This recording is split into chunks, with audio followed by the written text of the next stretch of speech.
Now, let's talk about abandoned cars and trucks in the towing process here in Portland. It's a real headache for sure, and the steps to get your car back might feel mind-numbing. But hang in there, you're going to learn something in this report. And if your car was not towed, just think about how relaxing it is to avoid all these hassles. Now, dozens, if not hundreds of people were forced to ditch their vehicles and walk to their destinations Wednesday night in the storm. We saw a wasteland of abandoned cars on the interstates and the city roads, especially around downtown. We also got this email from a viewer named David.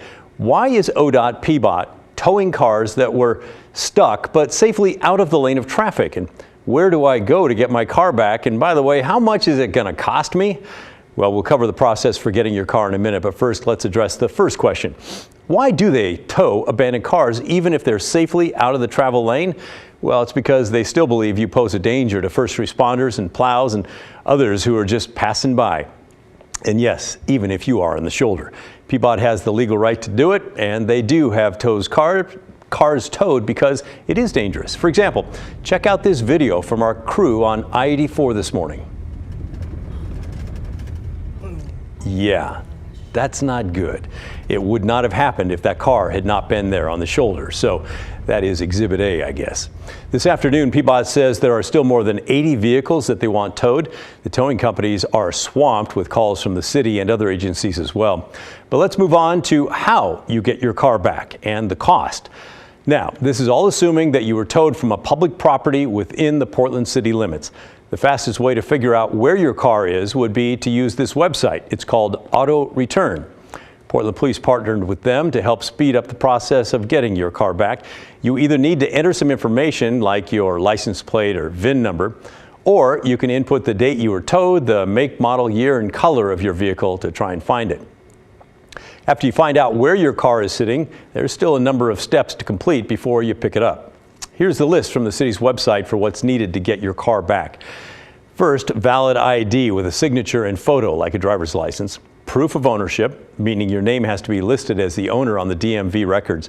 There are a plethora of exceptions to this, more than a dozen in fact, but many of those other options require a notarized document, proof of operator's license. Basically, has to be a valid driver's license that shows you have driving privileges. If not, well, you can bring someone with you who does have a valid license. And once you gather those documents, you have to email all of them to the address tow@police.portlandoregon.gov. Now, let's get to the cost. It's not going to be cheap. PBOT says they will not give tickets to cars that are towed because they've blocked a travel lane or public transit. And those tickets normally cost about $270, so there's a break for you. But you are still on the hook for towing charges and the fees from the towing company themselves.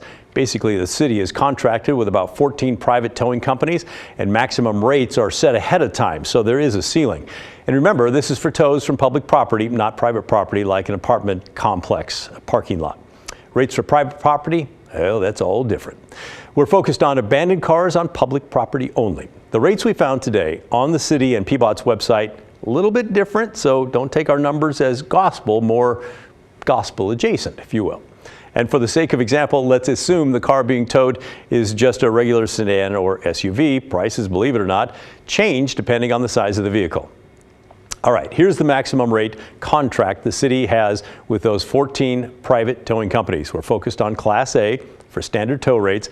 After the base rate, dispatch fee, and city service fee, you're basically starting off with a bill of about $200.